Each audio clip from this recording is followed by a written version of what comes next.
All right, guys, definitely got a little surprise for you here. Today we got the Invicta Gladiator, reference number 38360. So let's check this thing out. Uh-oh. What do we have here? Let's get this thing out of here. What is this thing? Look at, just look at this. Okay, I gotta say, the dial, I give the dial a little props there. They're calling the dial material is actually flame fusion. Okay, is what Invicta calls it, but we all know that's not really what it's called, of course. But the case diameter, this is one big watch, and it's not really the biggest they make by a long shot. Okay, now the case thickness, the thickness of this is almost 20 millimeters thick, and this thing, of course, is all stainless steel. Invicta's not going to be selling you any precious metals anytime soon. But the bandwidth alone is like 41 millimeters.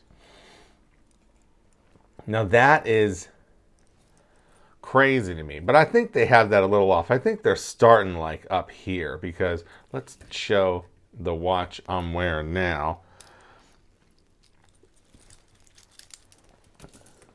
And they're saying that the bandwidth is 41 mil, so I'm pretty sure they're talking about like here. It's not 41 mil down there, okay? But you are getting Swiss movement. Of course, it's assembled in China, but it's still Swiss movement. It's all quartz, but it, does a lot of cool stuff if you're into chronographs and everything. But the weight on this thing, I mean, I don't know who would want this on their arm. I guess some people would, and some people do. But just for fun, let's check the weight of this thing out. So let's weigh my Seiko that I'm wearing. There we go. It's a little over 1/4 pound. And let's weigh this Invicta. Well over 3/4 pound. So the Invicta's really getting close to a pound there. I wouldn't want that on my wrist all day long at all. So that's what it would look like on the wrist. No, I wouldn't wear it. There's no way. It's not, look at that. look how much extra. I mean, oh boy. Yeah, but no, there it is. It is just too much. Way too much. Definitely. If you look how much you would have to listen, I mean, I'm 6'4", and I would have to take that much off. Imagine if I'm one of these whiny weirdos that's rocking like 5'7", okay? Think of the imagination he would have to make himself fit this watch. It would be unbelievable. And then to go to like the grocery store, he'd be knocking stuff off the counters all day long. My goodness. No, this thing is, I mean, look, just to flop that over there. This thing is unbelievable. Now, maybe you found this video and you're kind of wondering, well, what's all the hate with Invicta? Why is he kind of crapping on Invicta? And, maybe people want a bigger watch, and maybe this and that. And, I'm sure other companies make big watches like that, and maybe people want a watch that looks silly like that, and yada, yada, yada. Look how it sits. But anyways, I found a great video, and I asked the guy if I could use a tiny part of it, and he's gonna let me use it. His name is Max's Reviews and Tips. I'll put a link to his channel in the description below, but check this out.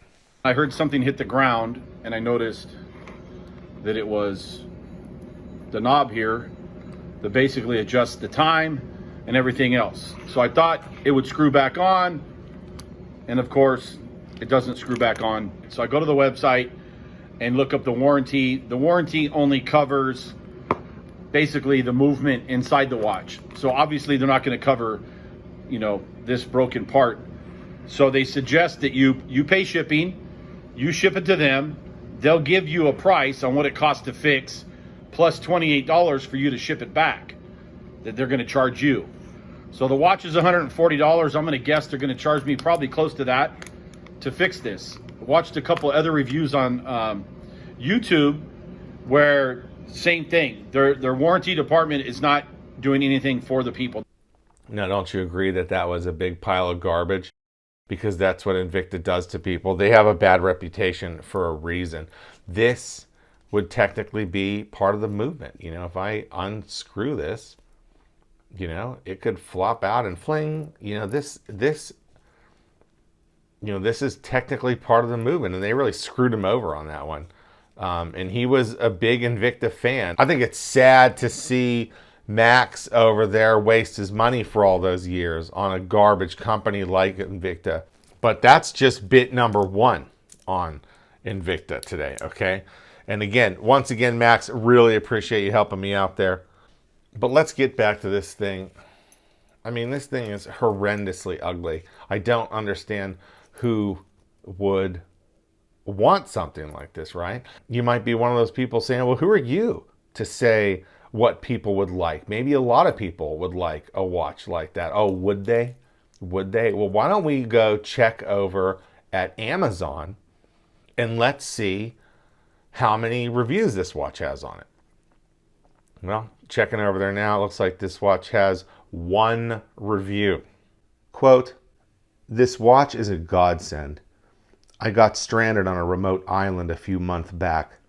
Since you can see this watch from space, I was quickly located by the all balloons floating around at the time. I am safe now." End quote. That review has 25 likes. Again, 1 review, 25 people liked that review on this watch. Okay, why is that? Why do you think? I mean, it's like a big joke. It's like that clearly is a joke, and 25 people think it's funny enough to just like it and move on and not spend their money to buy something like this for $275. No one's going to spend $275 on a piece of junk like that, okay? All right, we're gonna go here. Here's a Simpsons watch. It's an enormous. It's 50 plus millimeters, okay? It's a Simpsons watch. And look, if we click here, it's limited edition. Huh. It's limited edition, but if you scroll down, it doesn't look like anybody bought it. So once again, Invicta is just failing on Amazon. So they're just making stuff that's not selling correctly on Amazon. And then looking at this hunk of again, what I really think Invicta must be doing is, clearly, as noted on Amazon, these are all made in China. So what they're doing is they're just cranking out as much crap as possible. And when one pops, they make money. And this one isn't making them any money. This one is just bringing them clear embarrassment is what this one is doing. And it looks like that Simpsons one is going to bring them embarrassment too. And sadly, The Simpsons is such a joke nowadays. Nobody gives a crap about that show. 33 seasons. Yeah, it hasn't been good since what? The late 90s? Nobody's giving a shit about that show. The Simpsons is with Invicta. Ugh. I mean, ugh. The Simpsons is with Invicta. I think that's really all. I think we can just end it there. The Simpsons is with Invicta. This is a hunk of crap, and so are The Simpsons. Hope you guys have a great rest of your day.